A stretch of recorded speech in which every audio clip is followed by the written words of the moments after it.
The movie opens by introducing a narcotics officer named Jackie. She's on the phone with one of her informants, who sounds extremely nervous and scared, as if she senses that something is terribly wrong. Jackie calmly tries to reassure her, promising that she'll protect her no matter what. Once the call ends, Jackie steps out of her car. Suddenly, without any warning, a group of hired killers ambushes her. Their intent is clear: they're there to kill her. Jackie is badly injured in the attack, but even while wounded, she manages to fire back. In her final moments, she quickly sends a message from her phone and throws the device into the water to erase any evidence. Moments later, the hitmen reach her and brutally murder her on the spot. The story then cuts to the following day. We're introduced to Matt, the leader of Jackie's unit. He's clearly shaken and furious as he argues with his superior, struggling to process Jackie's sudden death.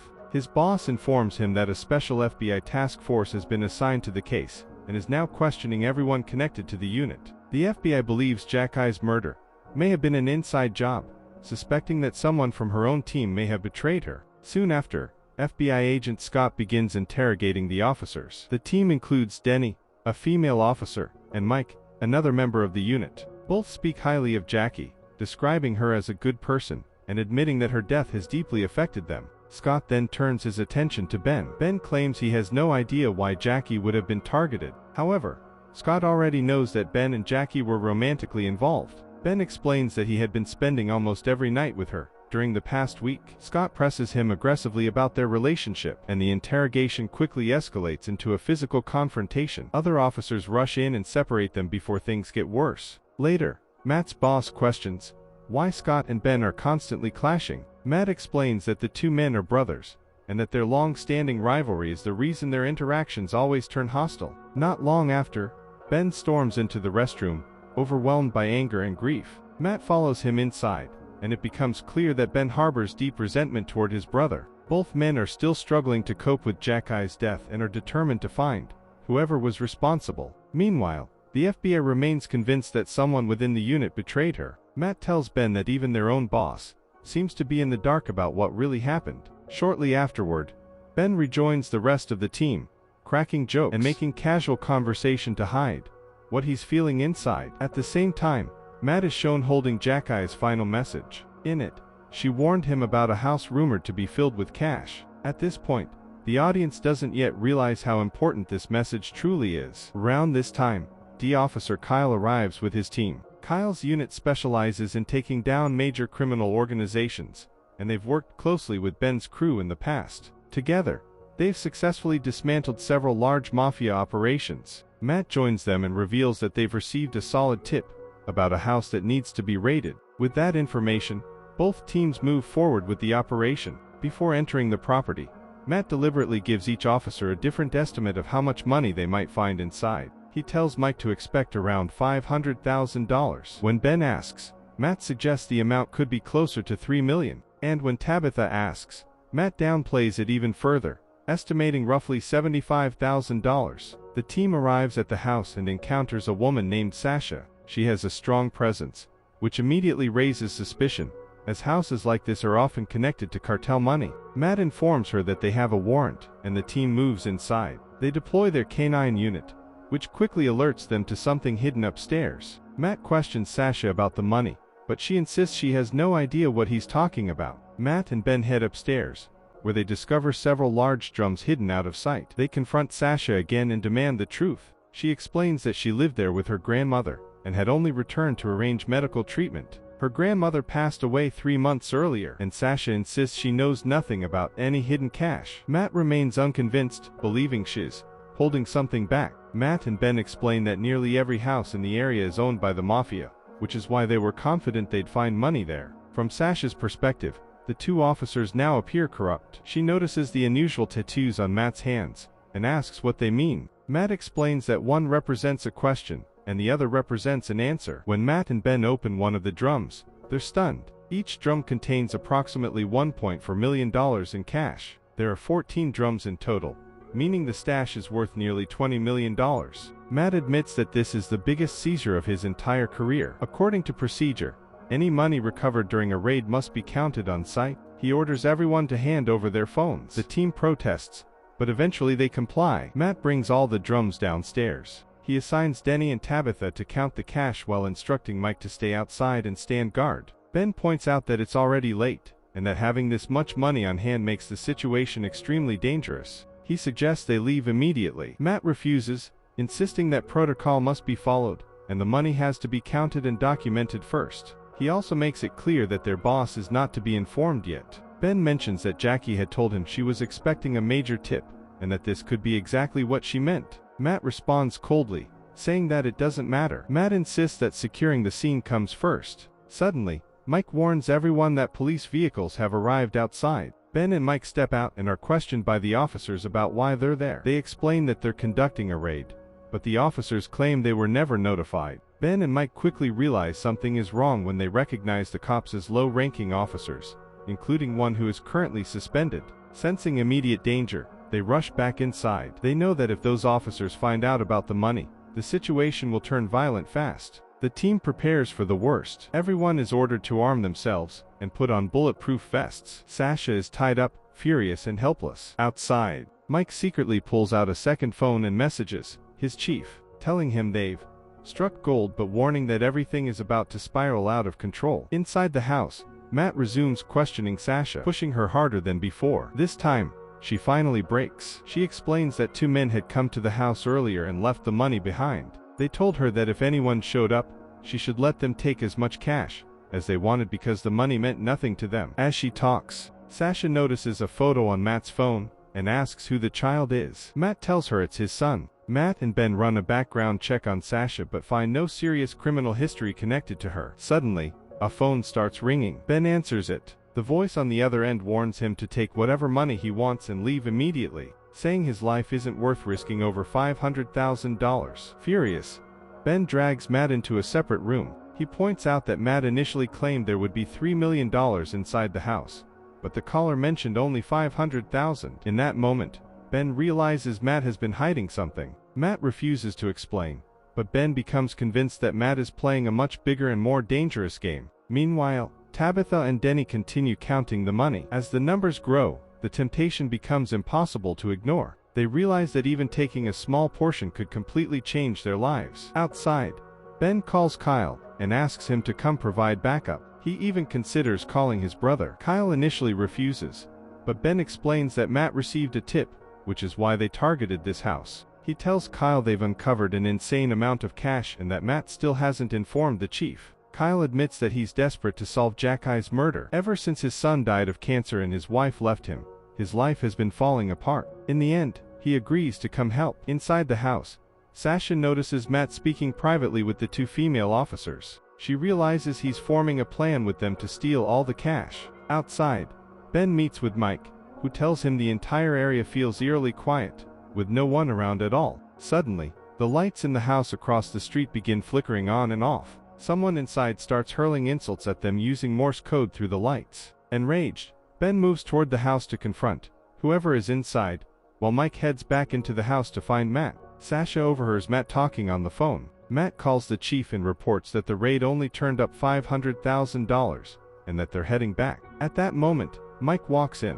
After Matt leaves, Sasha warns Mike that his boss and the two female officers are planning to steal all the money, and that he needs to tell someone. Another phone rings inside the house, and this time Denny answers. The voice on the other end threatens them, saying they have 10 minutes to leave or they'll all be killed. Outside, Mike contacts the chief again, urgently asking him to get there as fast as possible to secure the money. Mike returns inside and speaks with Denny and Tabitha, but they insist everything is under control. Matt comes back, and Denny informs him that armed men will arrive within 5 minutes. Almost immediately, gunfire erupts outside. The officers return fire, and during the chaos, Tabitha is shot and injured. Matt and Mike chase the attackers as they retreat, firing back, but the gunmen manage to escape in their vehicle and disappear. Ben then emerges holding one of the captured men. He explains that the man is connected to the mafia, although he claims he never fired a shot. The man puts them in contact with his Mexican cartel boss over the phone. The boss tells them that the money found in the house doesn't belong to his organization,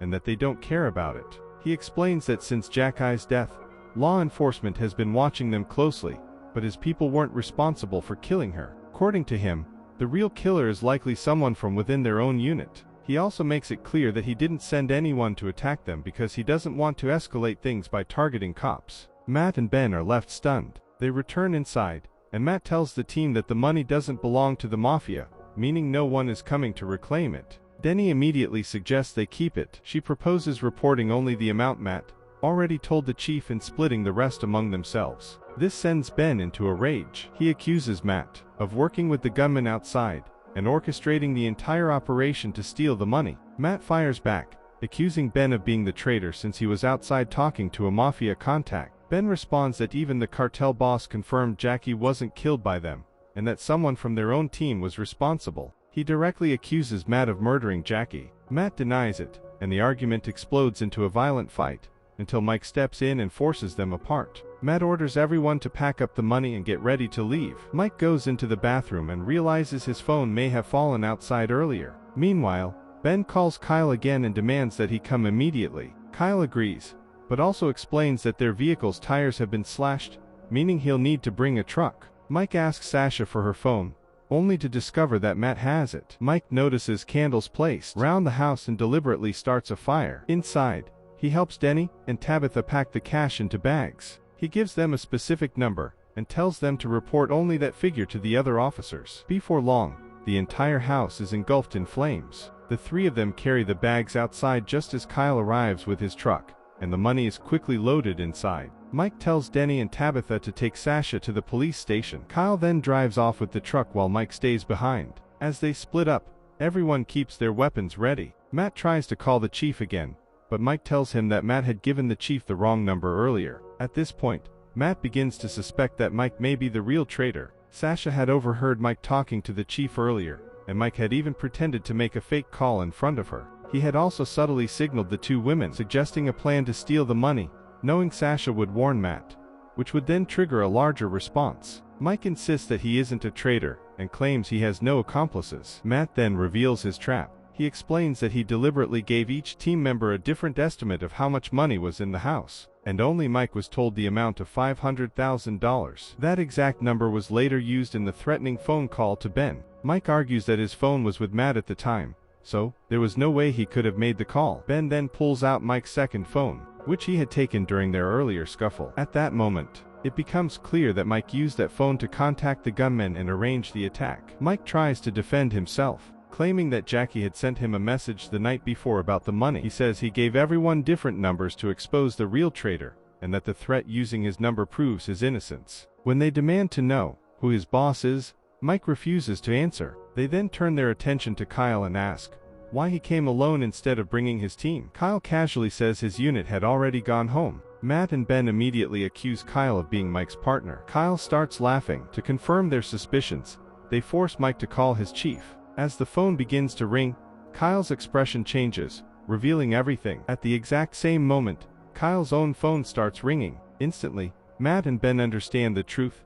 Kyle and Mike were working together all along and had been manipulating everything from the beginning. Gunfire erupts almost immediately. In the chaos, Ben is wounded, and Kyle manages to overpower both Ben and Matt, beating them down and stripping them of their weapons. With control firmly in his hands, Kyle offers them a deal: split the money evenly and walk away together. Matt looks Kyle straight in the eyes and asks him directly if he was the one who killed Jackie. That question finally breaks Mike. He confesses, revealing that Kyle was the one who murdered Jackie, and that the two of them had been partners for a long time. They killed Jackie for the money. As the weight of the confession sinks in, Ben's phone starts ringing. Ben puts the call on speaker, and Scott's voice comes through. Scott tells them his team is already in position. From the front, FBI vehicles block the road, and Scott orders everyone to step out. Realizing control is slipping away, Kyle makes one last desperate attempt. He repeats his offer, suggesting they kill Mike, keep the drug money, and feed Scott whatever story they want. Ben coldly responds that he never hung up the phone, and that Scott is listening to everything. Panicking, Kyle opens fire again, grabs the bags of cash, and tries to escape. At the same time, Mike grabs a bag of money and runs toward the forest. What follows is a relentless chase. Ben manages to force Kyle's vehicle off the road, sending it crashing violently. Meanwhile, deep in the forest, Matt and Mike confront each other in a brutal fight. In the end, Matt gains the upper hand and defeats Mike. Back at the crash site, Kyle makes one final plea, begging Ben to let him go and take whatever money he wants. Ben opens the bag to reveal the truth. There's no cash inside, only books. Without hesitation, Ben shoots Kyle dead, finally avenging Jackie's murder. Elsewhere, Matt arrests Mike and takes him away, determined to make sure he answers for everything he's done. Not long after, we see Denny and Tabitha driving with Sasha. Their truck is loaded with all the recovered money. They arrive and hand over the entire amount to the authorities. The officers count the cash, and Matt and his team report the exact same figure they originally claimed. Impressed by their integrity,